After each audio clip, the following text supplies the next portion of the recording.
മലയാളികൾക്ക് ഏറെ പ്രിയപ്പെട്ട നടനാണ് കുഞ്ചാക്കോ ബോബൻ. സംവിധായകൻ ഫാസിൽ മലയാളികൾക്ക് സമ്മാനിച്ച നടന്മാരിൽ ഒരാളാണ് അദ്ദേഹം. ആദ്യ ചിത്രമായ അനീതിപ്രാവ് തന്നെ ഇൻഡസ്ട്രിയിൽ ഹിറ്റാക്കിയ കുഞ്ചാക്കോ ബോബൻ ഒരു കാലത്ത് മലയാളത്തിലെ ചോക്ലേറ്റ് ഹീറോ ആയിരുന്നു. സിനിമയിൽ നിന്നും ചെറിയൊരു ഇടവേളയെടുത്ത താരം ഇപ്പോൾ ഓരോ ചിത്രങ്ങളിലും ഗെറ്റപ്പും പെർഫോമൻസും കൊണ്ട് അടിമുടി പുതിയ ആളാകുകയാണ്.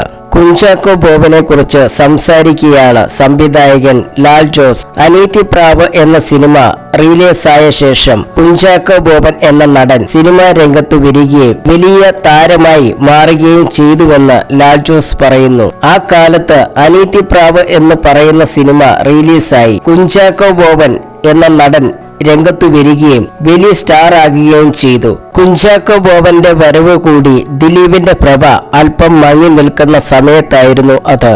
സ്വാഭാവികമായിട്ടും കുഞ്ചാക്കോ ബോബന്റെ അതേ ഏജ് ഗ്രൂപ്പിലുള്ള കഥാപാത്രങ്ങൾ ചെയ്തുകൊണ്ടിരുന്നത് അപ്പോൾ ദിലീപായിരുന്നു. കാവ്യ മാധവനോട് സിനിമയുടെ സെറ്റിൽ വെച്ച് ദിലീപ് ചോദിച്ചു, നിനക്ക് മലയാള സിനിമയിൽ ഏറ്റവും കൂടുതൽ ഇഷ്ടമുള്ളത് ആരാണെന്ന്. ആദ്യം മോഹൻലാൽ, മമ്മൂട്ടി എന്നൊക്കെ പറയും, അത് കഴിഞ്ഞ് ദിലീപ് പറയും എന്നൊക്കെ കരുതിയാണ് ദിലീപ് അത് ചോദിച്ചത്. എന്നാൽ കാവ്യ വളരെ നിഷ്കളങ്കമായി പറഞ്ഞു, ഏറ്റവും ഇഷ്ടം കുഞ്ചാക്കോ ബോബൻ എന്ന്. ലാൽ ജോസ് പറയുന്നു.